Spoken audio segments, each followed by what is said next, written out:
আপনারা এখন সবাই শুনছেন 8K HD হাঙ্গামা ইউটিউব চ্যানেল।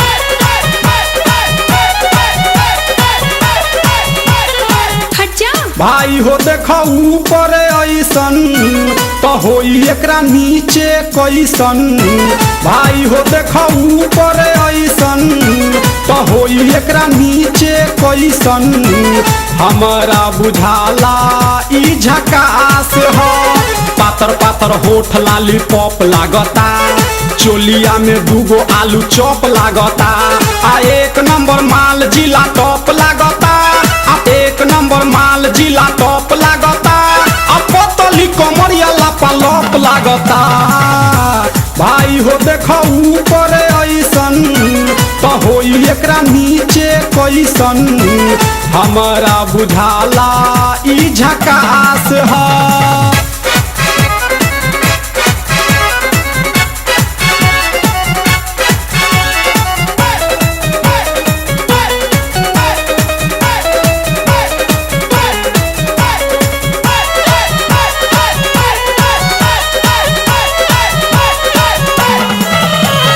रहिया में खूब अगरा के चलेली, नवहिन के दिल धड़का के चलेली।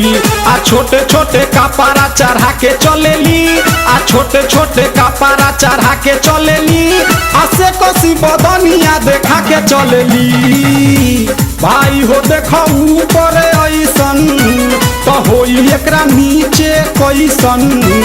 हमारा बुझाला ई झकास है।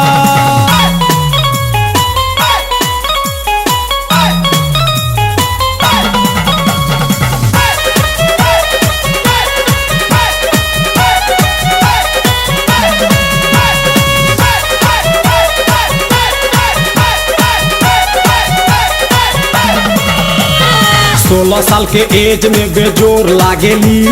देखो देखो चांद ई चकोर लागेली। आ चढ़ल बा जवानी पोरे पोर लागेली। आ चढ़ल बा जवानी पोरे पोर लागेली। आ दिलवा चोरावे वाली चोर लागेली। भाई हो देखो ऊपर ऐसन तो होई एकरा नीचे कैसन।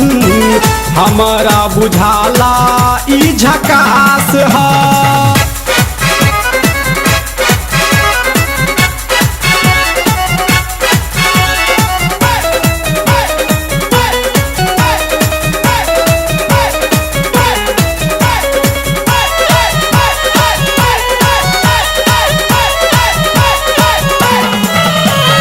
ऐसन माल पाई जे निहाल हो जाई। सकल बलम अब कमाल हो जाई। आ फिर जेल जाए के सवाल हो जाई। आ फिर जेल जाए के सवाल हो जाई। आ लागता ई गाना पर बवाल हो जाई। भाई हो देखो ऊपर ऐसन तो होई एकरा नीचे कैसन। हमारा बुझाला ई झकास है। पातर पातर होठ लाली पॉप लागता, चोलिया में दूगो आलू चॉप लागता। आ एक नंबर माल जिला टॉप लागता। आ एक नंबर माल जिला टॉप लागता। आ पतली कमरिया लापालप लागता। भाई हो देखो ऊपर ऐसन तो होई एकरा नीचे कैसन।